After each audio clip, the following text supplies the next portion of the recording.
Hey everyone, welcome back to another video. So currently this video is circulating over on Twitter and for good reason, right? Like if you are a Christian or if you have seen the sort of stuff that are going on in churches nowadays, it's quite clear to me that they are falling so far away from what God is actually or has actually said in the Bible and what Jesus taught us to do as followers of him. Instead, you got the likes of individuals that are blaspheming. You got people that are mocking God in the church, and others that are supporting people that choose to mock God as well and aren't godly at all.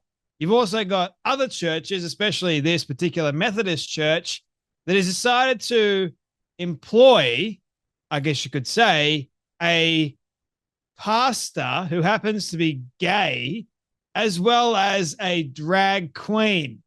Now, if you were to walk into this church and you saw this pastor of, I don't even think you could really call this particular person a pastor, right? Because in order to be a pastor, you've got to be following a certain framework of things, not just because you claim to be a pastor, you have responsibilities to uphold the gospel and the truth. But, well, it seems like this Methodist pastor has just been hired to look a certain way and to make the Methodist church look a certain way too. This individual is part of the Rainbow Alphabet Mafia. Here he is getting up and talking about drag and his drag name at a church service. Unacceptable behavior. Have a watch. Morning, y'all. My name is Russian Kimball. My pronouns are he, him, his. I have the privilege of serving as the pastor of Broadway United Methodist Church in downtown Orlando. And also my drag name is still a work in progress. So if you have any ideas, just please let me know. There's one floating around, but I'm not going to share that one with you. But I'm still taking other suggestions. So imagine walking into this church for the very first time and you see this person speaking. What do? You know what? Nothing annoys me more than seeing the church of God fall the way that it's falling. You know, it used to be that churches would stand for something. They would stand for morality. They would stand for things that were right. But now they're falling so far away in the name of tolerance or in the name of love. They're saying that God is love. And so therefore, yes, he loves these people. You don't love the sin. You don't accept or embrace the sin, which clearly this person is a part of. Now, if you are an adult and you're doing whatever the heck you want to do, by all means, you can do that. But there's always going to be consequences, both good or bad. And if you are a pastor openly saying that you are gay, as well as parading around the woke agenda of pronoun rubbish, as well as saying that you are a drag queen and you're dressing up as one, this is like Sodom and Gomorrah. We all know what happened to Sodom and Gomorrah, right? But this is, I think, a little bit worse, mainly because it's in God's chosen house, right? The church is meant to be God's house. God chose the church to be his place where you come and worship. And I know that people have been hurt by the church. I'm not down that one bit. But I do believe that you need to go to church. I do believe that. Now, when you go to church and you see people that are openly mocking God this way, this is what they're doing. They're mocking God and saying, I don't care what you said in your Bible, God.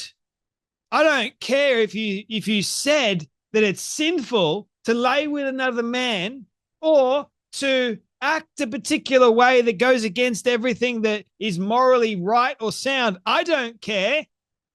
I'm going to do me, God. I love me more than I love you. That's what these people are openly doing. They're parading themselves around. And it's really demonic, if you ask me.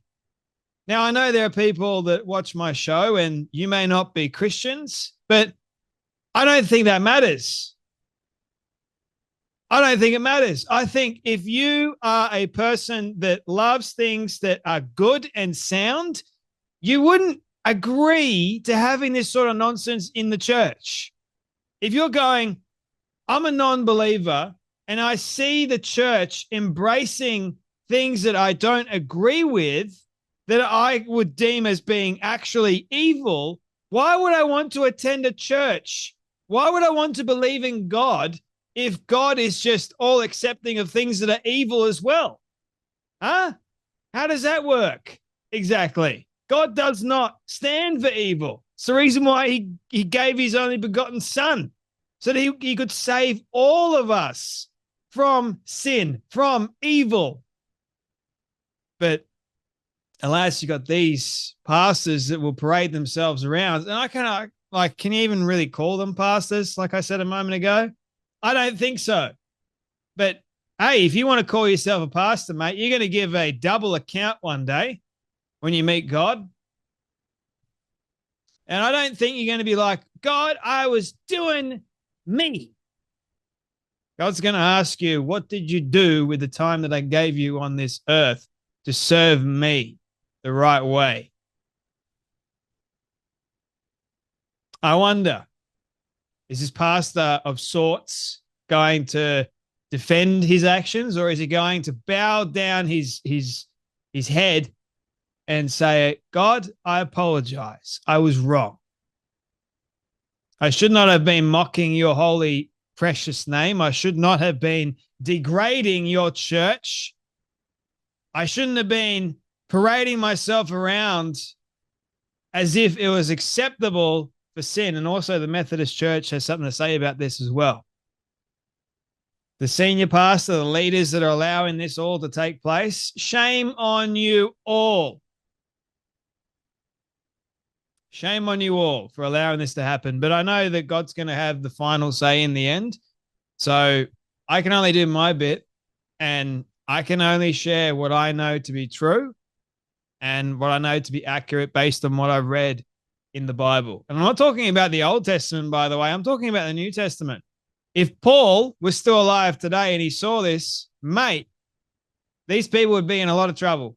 Just saying. He wouldn't allow this to fly. And if Jesus was walking this earth as well, and he saw this, you know what he did to people that were gambling in his house? He got a whip and drove them out.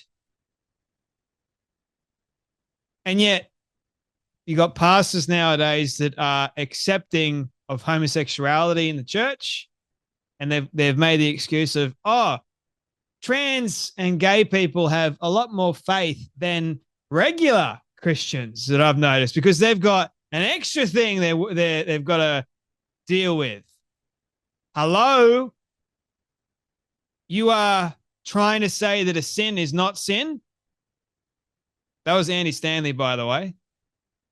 And countless others. There's Pastor Mike Todd, who's gone so far down the road of evil, it's quite concerning.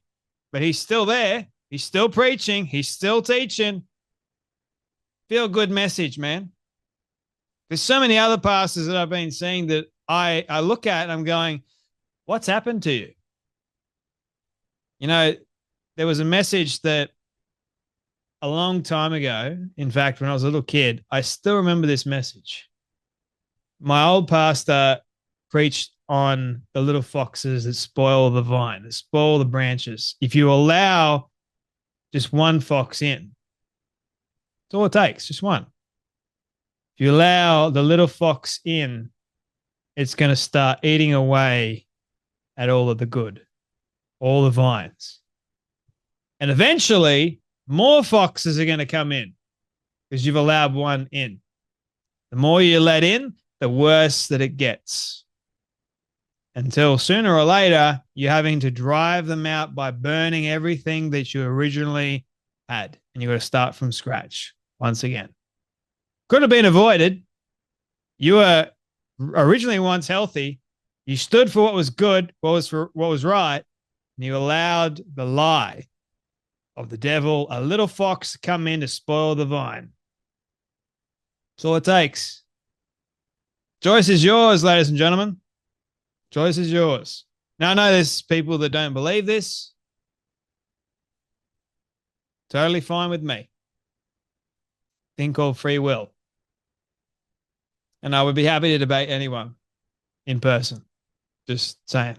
But anyway, that's enough from me. You guys take care. You be blessed. And I'll see you all in the next video.